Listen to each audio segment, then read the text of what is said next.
Avant de commencer la vidéo, quelques petites choses. Après 6 tentatives d'upload du Bar Review, nous sommes contents d'enfin pouvoir vous le montrer.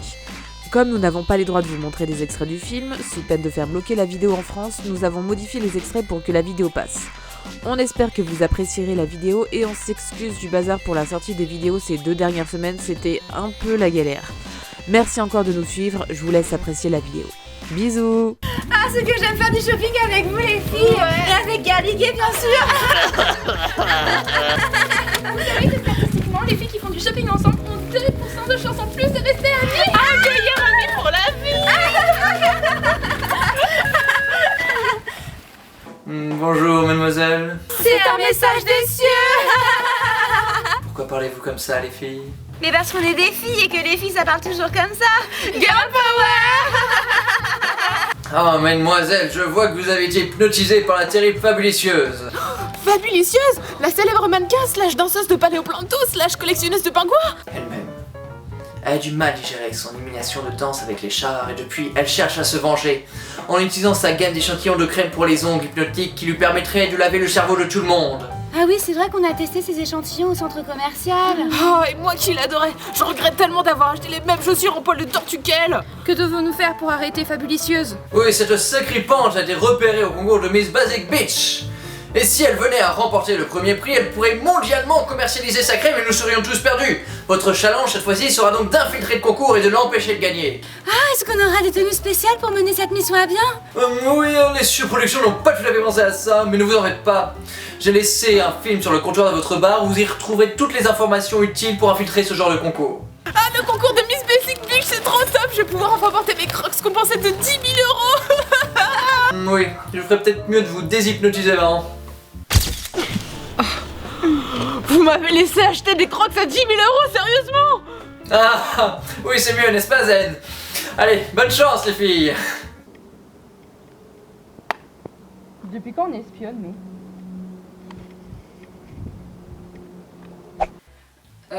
On doit vraiment regarder ça pour devenir espionne? N'importe quoi.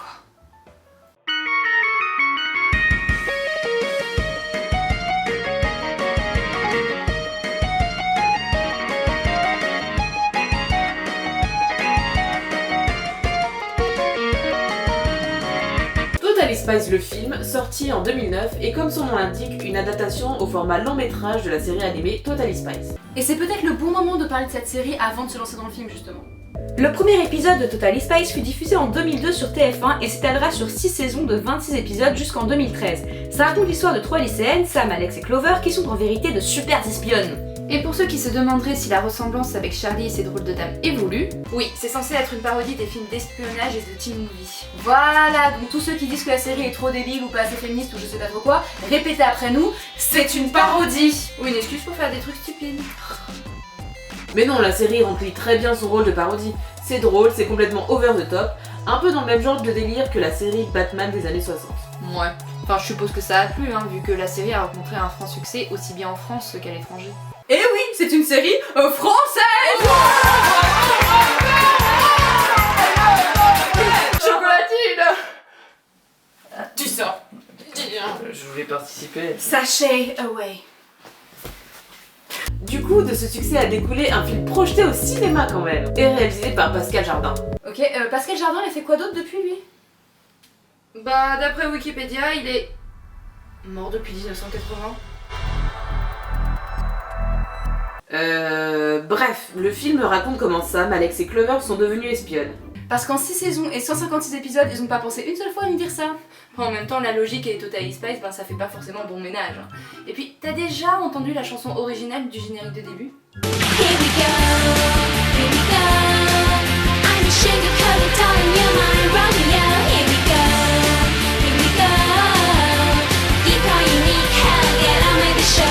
C'est bien, ça leur apprend la vie aux enfants.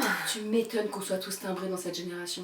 Et le film commence comme la plupart des épisodes de Totally Spies dans un lieu branché, ici un concert. Putain, mais dès la scène d'intro, c'est déjà du pur what the fuck. Il y a le chanteur de Tokyo Hotel, mais là il chante pas du Tokyo Hotel, en fait à la place où on a de la musique de 2001, l'Odyssée de l'espace. Et là le chanteur de Tokyo Hotel, bah il se fait hypnotiser avec son grain de beauté avant de se faire aspirer dans l'espace par des aliens. Je propose qu'on arrête de relever les trucs improbables de ce style parce que sinon on est encore là dans 2 ans. Hein.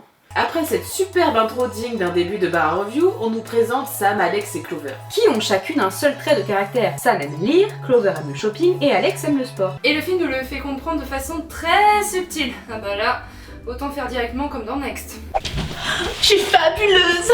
Pimprenelle a 23 ans. Elle pense que le bleu est un chiffre, elle a la phobie des carottes et son petit surnom, c'est Pimprenelle. Pendant que les trois filles se baladaient tranquillement dans la rue, elles se font attaquer par un sushi géant et c'est ainsi qu'elles se rencontrent. Ah non, on a dit qu'on ne relevait plus les trucs what the fuck, ok? Et comme par hasard, elles vont toutes les trois au lycée de Beverly Hills. Sans rire, c'est ça le nom de leur lycée? Le lycée de Beverly Hills? Ah ça, leur centre commercial il a le droit à un nom, mais pas leur putain de lycée. Bon, on voit où va les priorités des auteurs. Elles sont contentes de se retrouver, mais leur bonheur est vite interrompu par Mandy. Comment vous expliquer Mandy? Prenez la pire connasse populaire du pire teen movie que vous connaissez et vous la multipliez par 1000. Bah même là, vous seriez même pas à 2 sur l'échelle de Mandy. Hein. Dites-vous bien que Mandy est une parodie des connasses populaires. Elle est donc encore plus cruelle, manipulatrice et pourri gâtée que Regina George, Sharpay Evans et Chloé Bourgeois réunis. Non mais quelqu'un m'explique comment est-ce que ce genre de garce peut être populaire, sérieux? Parce qu'elle est jolie. Oui mais on est dans Totally Spies, elles ont toutes la même tête de princesse, là. Tu vas pas me dire que dans l'eau il n'y en a pas une qui est et jolie et sympa. Mais en fait, peut-être que le plot twist c'est qu'en fait Mandy, c'est la plus gentille du lycée. Ok, donc Mandy ridiculise Sam, Alex et Clover devant toute l'école en les aspergeant de café, mais au lieu de déprimer, le trio se rend compte que cette dure épreuve les a rapprochés, et alors qu'elles ne se connaissent que depuis 10 minutes, elles décrètent déjà qu'elles sont MAPLV, meilleures amies pour la vie pour ceux qui auraient pas pris l'option gourdasse LV3 au lycée. Oui parce que BFF c'est trop overrated. Hein. Et c'est alors qu'elles se font aspirer par leur casier et transporter au Whoop, une agence d'espionnage mondiale. Et Jerry, leur patron, leur annonce qu'elles ont été choisies pour devenir ces nouvelles super espionnes. C'est quoi exactement leurs critères de recrutement dans leur truc là? Et ben justement, Jerry va enfin nous dévoiler pourquoi il a recruté ces 3 cruches. Et la raison est qu'elles ont le gène de l'espionnage. J'ai besoin d'un moment.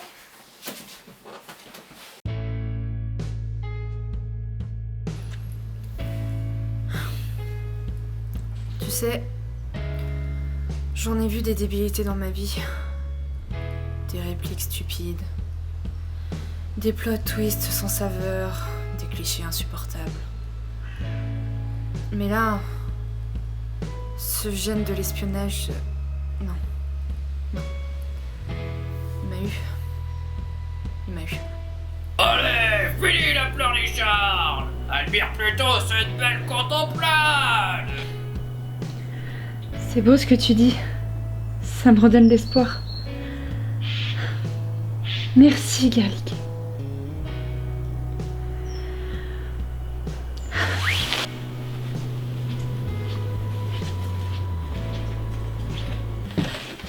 Ça va? Ouais. Bon bah, on a eu le temps de changer de décor et tout ça parce que franchement... T'as été super longue, sérieux, j'ai même eu le temps de changer de coupe de cheveux et aussi attendre de faire les tests ADN et donc on a bien le gène d'espionnage, on va pouvoir stopper Fabulicieuse, c'est bon, tout va bien. Oui non mais attends, d'abord on finit le film.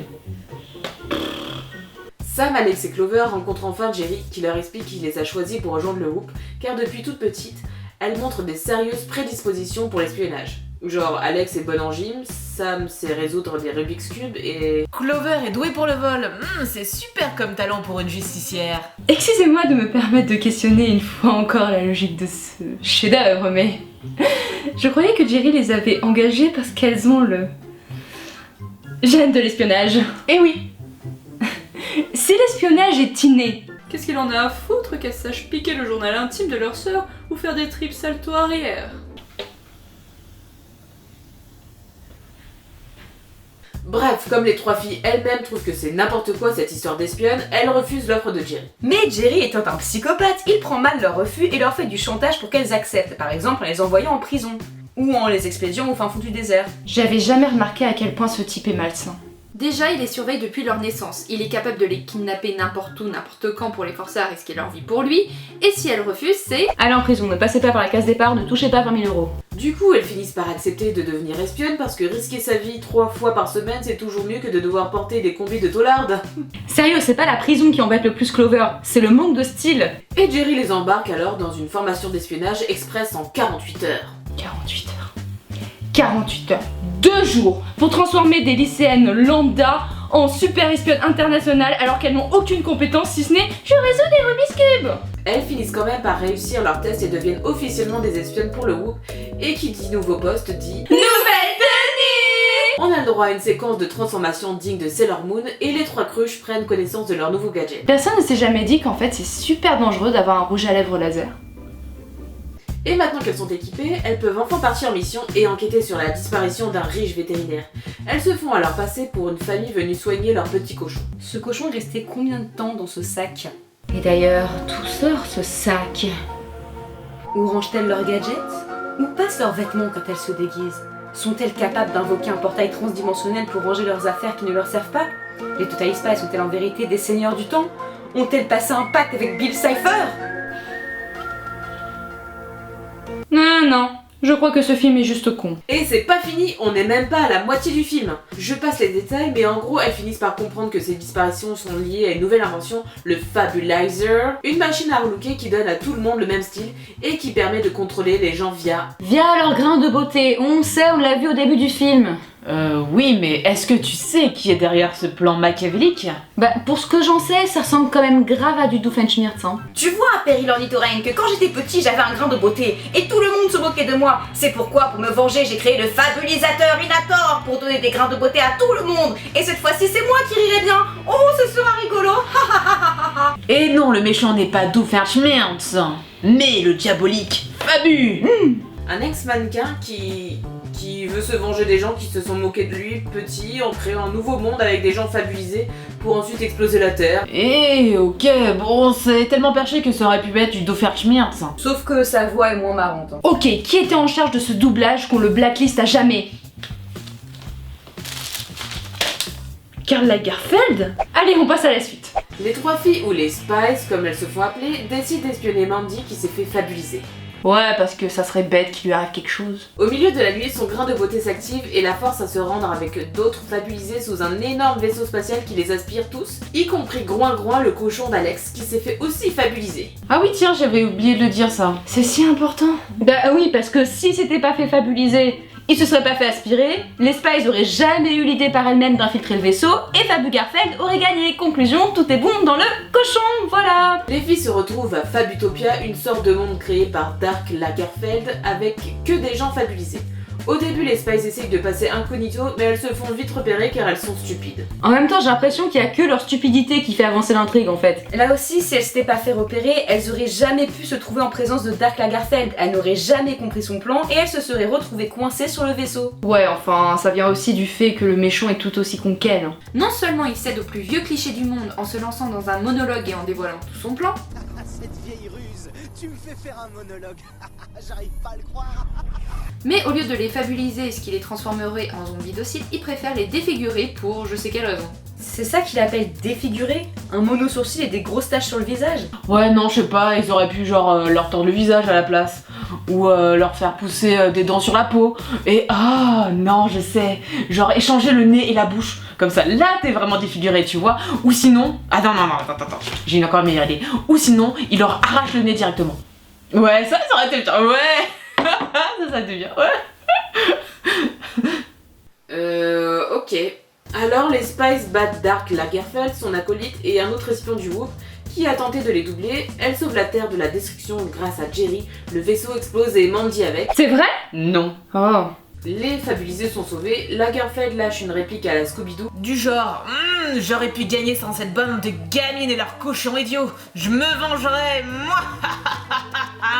Alex retrouve son cochon, Clover décroche un rencard avec le chanteur de Tokyo Hotel, et tout est bien qui finit bien, sauf pour la principale du lycée qui est envoyée au pôle Nord juste parce que Sam ne l'aimait pas. Ok, cool, on a fini. C'est bon, on peut aller mener à bien notre mission maintenant? Non. D'abord, il faut faire le bilan. Oh, c'est vraiment utile. Tout le monde connaît les Totally Spies. C'est simple, si vous aimez la série, vous aimerez le film. Ça, on peut pas dire qu'ils n'ont pas été fidèles à l'œuvre de base. Ce qui veut dire que le film souffre des mêmes défauts que la série, à savoir qu'on prend parfois vraiment le spectateur pour un débile. Et je parle pas juste des répliques bizarres ni des scènes complètement exagérées, mais bien de l'intrigue en elle-même. Étant donné qu'on sait dès le début ce qui se passe et qu'on comprend facilement ce que veut le méchant, ça peut vite être chiant de voir ces 3 gourdes galérer pendant une demi-heure. Surtout que quand elles comprennent enfin ce qui se passe, elles expliquent le truc en détail alors que ça fait 1 heure qu'on a tout compris.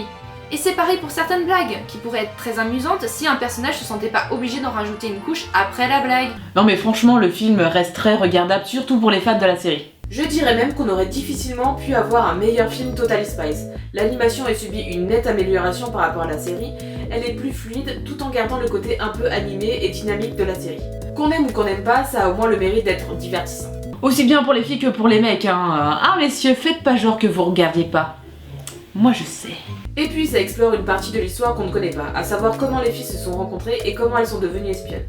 Ils se sont quand même creusé la tête pour trouver une histoire originale. Ah, c'est dommage quand même qu'ils aient pas pu caser un fétichisme bizarre comme dans les épisodes de la série parce que c'est un peu la marque de fabrique des Totally Spies. Comment ça? Non mais là je peux pas trop expliquer parce que c'est une gêne familiale. Par contre, ce qu'on peut faire, c'est faire un montage d'images et puis comprendront ceux qui comprendront, hein. Allez.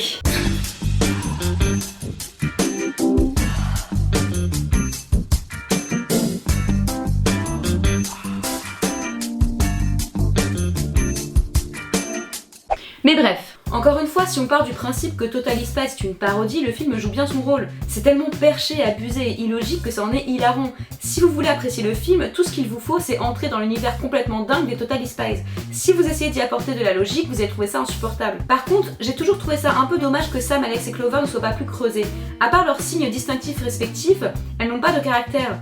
Un long métrage aurait été l'occasion d'en apprendre plus sur elles. Surtout qu'il y a beaucoup de scènes et de dialogues qui donnent l'impression d'être là juste pour remplir 1h30.